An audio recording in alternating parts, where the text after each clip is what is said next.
Happy New Year! I think that 2013 is your year to fall in love. And I'm not just talking about single people, okay? On New Year's Eve, a man who's in a long-term committed relationship asked me, why isn't he in love? And because I know about his circumstances, I was able to give some feedback, and he just wasn't ready to hear it. He didn't want to listen, and he certainly was not prepared to take the steps that needed to be taken so that he could experience a fulfilling, sensually satisfying romantic relationship. So the first thing that we need to decide in 2013 is, do you want this fulfilling romance that can really last? And if so, and you're willing to do the work, I can help you.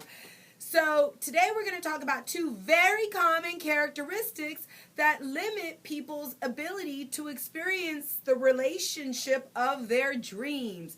The first is the bitter babe. Now, the bitter babe is always complaining about past lovers. They talk about being disappointed by love. They really feel that there's no good catches out there anymore. And guess what? Nobody wants to be around a sourpuss. Seriously? Nobody wants to be around Debbie Downer. So stop talking about it, especially someone who doesn't even know you yet. A potential date certainly doesn't want to hear about all of this negativity.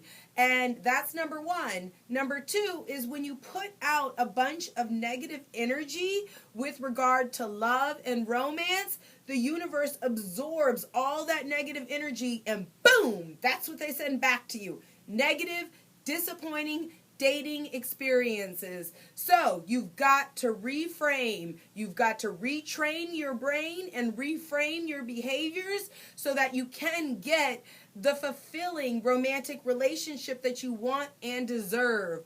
I've written about it on my website, drsonjia.com or sexandsouthbeach.com. So go there and read Bitter Babe blog, and you'll find specific steps that you can take to overcome these behaviors that are really limiting your love experiences and giving you a bunch of disappointment. The second common characteristic we're going to talk about today is the busy bee. Now look, we're all too busy these days. We all have too much work, too many commitments, too many responsibilities, and we're running from one place to another all the time. And this is a difficult one to overcome because everyone's afflicted by being too busy. So the busy bee really needs to learn how to set time aside for love. And a perfect example of someone who was too busy to recognize love opportunities, I witnessed the other day in the gym. I'm 8 months pregnant, which is why my face looks so fat right now. And I found enough energy to get myself to the gym. As soon as I plopped my big belly down on this piece of exercise equipment, a very attractive woman came up to me screaming, I gotta finish my workout in 10 minutes and it's circuit training and you're on the machine that I need right now, so you gotta get up. And of course I could have stayed there and argued with her. I could have made her wait, but I figured who has time for all of that? So very slowly I had to get myself up, which takes a push because remember, I'm 8 months pregnant, growing every moment. And as soon as I got off the machine, about a half a dozen guys came over to me and talked about what a bitch this woman was. They witnessed the exchange, and they were like, who is so busy that they cannot be nice to a woman who is as pregnant as you?